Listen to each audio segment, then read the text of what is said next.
Lok Sabha speaker, ప్రధానమంత్రి, రాష్ట్ర మంత్రి దృష్టిలోకి ఈ అంశాన్ని తీసుకెళ్లడానికి కాంగ్రెస్ పార్టీ పక్షాన ఉత్తమ్ కుమార్ రెడ్డి గారు, కోమటిరెడ్డి వెంకటరెడ్డి గారు, నేను అంబేద్కర్ సాక్షిగా ఈ పార్లమెంట్లో దీక్ష కూర్చోవడం జరిగింది.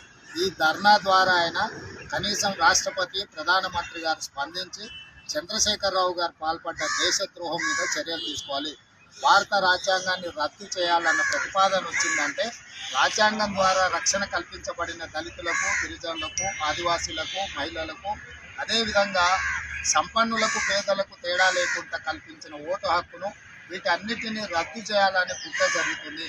ఈ కుట్రకి ఎప్పటి నుంచో భారతీయ జనతా పార్టీ ప్రయత్నం చేస్తూనే ఉంది. వారు ఈరోజు కేసీఆర్ ద్వారా ఈ అవకాశాన్ని తీసుకొని వారి ఆలోచనను కేసీఆర్ గారు ప్రస్తావించారు. కాబట్టి కాంగ్రెస్ పార్టీ మొన్న జరిగిన రాజ్యసభలో చర్చల సందర్భంగా కూడా కేశవరావు గారు భారత రాజ్యాంగ రద్దు గురించి మాట్లాడితే మా నాయకులు మల్లికార్జున ఖర్గే గారు ఎంపడే తీవ్రంగా అంశాన్ని ఖండించారు. కాబట్టి ఈరోజు చర్యలు తీసుకునే విధంగా భవిష్యత్ కార్యాచరణ ఉంటుంది.